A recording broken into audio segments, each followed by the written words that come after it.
નમસ્કાર મિત્રો, ફરી એક નવા વિડીયોની અંદર તમારું હાર્દિક સ્વાગત છે। મિત્રો, ચૈતરભાઈ વસાવા બસ આ જ રીતે ગાડીઓની અંદર ડેડિયાપાડાની અંદર આવશે। ડેડિયાપાડાની અંદર તમે લોકો ઢોલ હોય, નગારા હોય કે પછી ફટાકડા હોય એ બધું તમે તૈયાર કરીને રાખજો। 24 તારીખ યાદ રાખજો। 24 તારીખના આપણે કોઈ ઊંઘવાનું થતું જ નથી ભાઈ। 23 તારીખના રાત્રિથી જ આપણે ચૈતરભાઈ વસાવાની તૈયારીઓ ચાલુ કરી નાખીશું। ચૈતર વસાવા જેલની બહાર 24 તારીખે આવી જ જવાના છે, કેમ કે 24 તારીખના દિવસે બહુ મોટો ફેસલો થશે કે ચૈતર વસાવા આઉટ થઈ જશે કે ચૈતર વસાવા જેલમાંથી બહાર આવશે। 23 તારીખના દિવસે આદિવાસી સમાજ શું કરશે?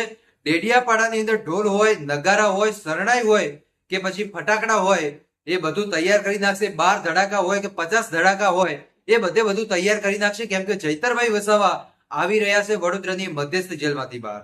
મિત્રો, ચાલો આજના વિડીયોની શરૂઆત કરીએ એની પહેલા એક લાઈક કરી નાખજો। ચેનલ ઉપર પહેલી વાર જ આવતા હોય તો ચેનલને પણ તમે અવશ્ય સબસ્ક્રાઇબ કરજો, જેથી કરીને આવનારા સમયની અંદર હું કોઈ પણ આવા નવા વિડીયો નાખું તો સૌથી પહેલા તમને મળતા રહેશે।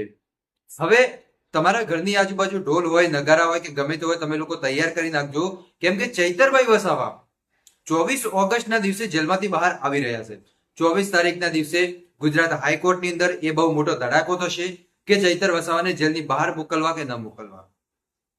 જ્યાં સુધી માહિતી મળી રહી છે ત્યાં સુધી ચૈતર વસાવાને કયા જામીન મળશે, શરતી જામીન મળશે કે કઈ રીતે મળશે એ જોવું મહત્વનું રહેશે। પણ 24 તારીખ એ ખૂબ જ ઇમ્પોર્ટન્ટ કે 24 તારીખના દિવસે અંતે શું થશે। મિત્રો, તમને શું લાગે 24 તારીખના દિવસે આદિવાસી ટાઈગર જલ્દી બહાર આવશે કે નહીં? એકવાર મને કમેન્ટ કરજો। બાકી મને એવું લાગી રહ્યું છે કે 24 તારીખના દિવસે 100% ચૈતર વસાવા જેલની બહાર આવી જશે। બસ આજ માટે આપણે આટલું રાખીએ, બાકી મળીશું આપણે નવા વિડીયોમાં।